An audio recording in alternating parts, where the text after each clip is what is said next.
কখনো শোনা যাচ্ছে পশ্চিমবঙ্গে জারি হবে রাষ্ট্রপতির শাসন, আবার কখনো শোনা যাচ্ছে পশ্চিমবঙ্গের ভোট গণনা হবে রাষ্ট্রপতির শাসনের অধীনে।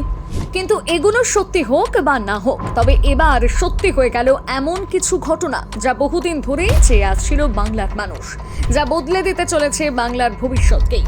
কারণ ইতিমধ্যে অমিত শাহের স্বরাষ্ট্র মন্ত্রক নিয়ে নিয়েছে এমন দুটি সিদ্ধান্ত, যার ফলে চাপে পড়তে চলেছেন খোদ মমতা ব্যানার্জি থেকে শুরু করে অভিষেক ব্যানার্জি। ভেস্তে যাবে ভোটের সময় দুষ্কৃতীদের দাপাদাপি, এক ধাক্কায় হারিয়ে যাবে তৃণমূল কংগ্রেসের কয়েক লক্ষ ভোট, বদলে যাবে পশ্চিমবঙ্গের ভোটের সমীকরণটাই।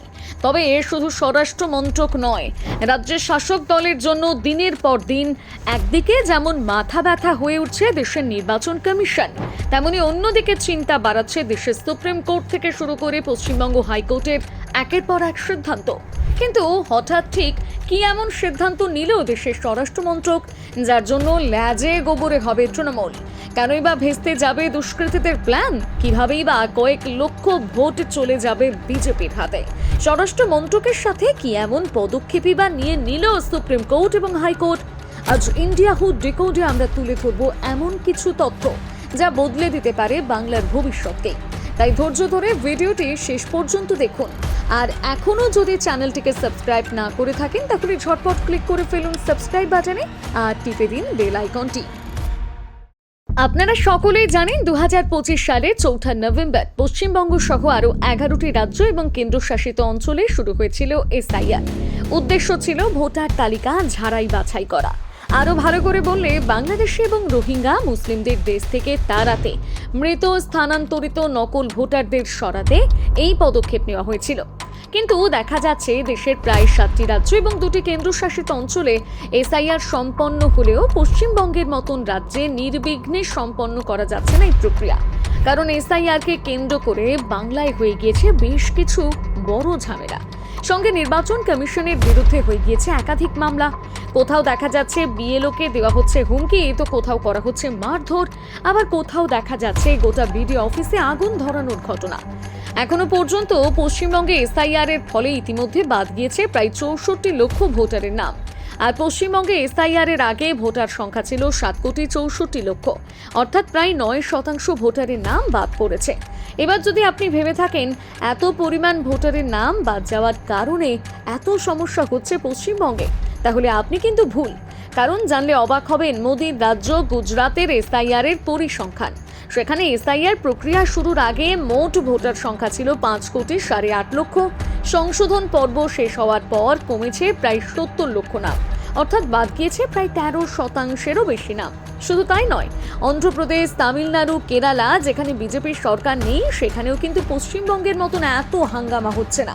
তবে এর মধ্যে কেন্দ্রীয় স্বরাষ্ট্র মন্ত্রক নিয়ে ফেলল 2 বড় সিদ্ধান্ত, যা খতম করে দিল শাসক দলের সমস্ত জারিজুরি। প্রথম সিদ্ধান্ত, সিএএ এর জন্য বিশেষ কমিটি। কথায় বলে, একে রাম রক্ষে নেই, তার উপর সুগ্রীব দোসর। আর সেই একই কথা দেখা যাচ্ছে বাংলাতেও। একে এসআইআর রামে রক্ষে নেই, তার উপর সিএএ নামক সুগ্রীব দোসর। হ্যাঁ, কারণ এবার সিএএ চালু করার জন্য এম্পাওয়ার্ড কমিটি গঠন করে ফেলল দেশের স্বরাষ্ট্র মন্ত্রক। তাও আবার সেই বাংলায় যেখানে পড়শি রাজ্য অসমে সিএএ লাগু করার জন্য জ্বলেছিল আগুন। দিনটা 2026-এর 20শে ফেব্রুয়ারি। পশ্চিমবঙ্গের জন্য জারি করা হয় সিটিজেনশিপ অ্যামেন্ডমেন্ট অ্যাক্ট, অর্থাৎ সিএএ এর একটি অর্ডার। আর গঠন করা হয় একটি কমিটি, যারা খতিয়ে দেখবে এই রাজ্যে সিএএ সংক্রান্ত সমস্ত কিছু বিষয় এবং কার্যকর করবে নাগরিকত্ব সংক্রান্ত কিছু নির্দিষ্ট নিয়ম। ফলে রাজ্যে সিএএ লাগু করা হয়ে যাবে আরও সহজ এবং খুব কম সময়ে ভারতের নাগরিকত্ব পেয়ে যাবে পশ্চিমবঙ্গে থাকা বাংলাদেশি হিন্দুরা। এই এম্পাওয়ার্ড কমিটির নেতৃত্বে থাকবেন পশ্চিমবঙ্গের জনগণনা বাস্তবায়নের ডেপুটি রেজিস্ট্রার জেনারেল। সদস্য হিসেবে থাকবেন আইবি ডেপুটি সেক্রেটারি পদমর্যাদার অফিসার, এফআরআরও মনোনীত আধিকারিক, ন্যাশনাল ইনফরমেটিক্স সেন্টারের আধিকারিক, পোস্টাল ডিপার্টমেন্টের ডেপুটি সেক্রেটারি পদমর্যাদার অফিসার। বৈঠকে থাকবেন রাজ্যের স্বরাষ্ট্র দপ্তরের প্রিন্সিপাল সেক্রেটারি ও অ্যাডিশনাল চিফ সেক্রেটারি। কিন্তু এই কমিটির ফলে লাভটা কি হবে? এরা জমা পড়া প্রতিটি আবেদন খতিয়ে দেখবেন এক এক করে। 2, জেলার আধিকারিকদের সঙ্গে যোগাযোগ করে করবেন পরিচয় যাচাই। 3, তারপরে চূড়ান্ত সিদ্ধান্ত নেবেন যে নাগরিকত্ব দেওয়া হবে নাকি আবেদন খারিজ করা হবে। শুধু তাই নয়, দীর্ঘদিন ধরে সিএএতে নাগরিকত্ব না পাওয়ার অভিযোগ উঠেছিল। বিশেষ করে মতুয়া সম্প্রদায়ের বহু মানুষের নাম তালিকায় না ওঠা নিয়ে তৈরি হয়েছিল ক্ষোভ। কিন্তু সেই সমস্যা এবার মিটবে যদি সবকিছু ঠিকঠাক করে কাজ হয়ে যায় এবং নাগরিকত্ব পেয়ে যায় বাংলাদেশের হিন্দু এবং মতুয়ারা। তাহলে এক ধাক্কায় প্রায় 15 থেকে 20 লক্ষ ভোট চলে যাবে বিজেপির পকেটে। কারণ ভারতের নাগরিকত্বের জন্য বছরের পর বছর ধরে অপেক্ষা করছিল এই হিন্দুরা। তাই নাগরিকত্ব পেলে যে এই সংখ্যক ভোট বিজেপিতে যাবে তার বলার অপেক্ষা রাখে না।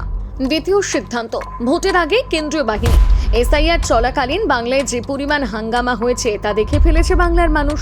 আর এবার 28শে ফেব্রুয়ারি পশ্চিমবঙ্গে প্রকাশিত হবে এসআইআর এর চূড়ান্ত তালিকা, যার পর বাংলায় হতে পারে বড় রকমের ঝামেলা কিংবা হাঙ্গামা।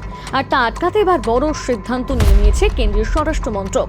ভোটের দিন এখনো ঘোষণাই হয়নি, আর তার আগেই 1 মার্চ রাজ্যে পা দিচ্ছে কেন্দ্রীয় বাহিনী। তাও আবার 50-100 নয়, একেবারে 240 কোম্পানি বাহিনী।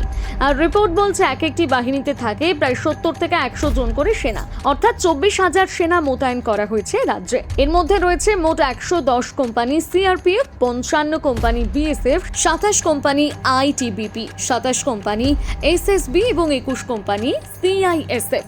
তবে এখানেই শেষ নয়, এরপর আবার 10ই মার্চ রাজ্যে আসবে আরও 240 কোম্পানি বাহিনী, অর্থাৎ আরও 24,000 সেনা।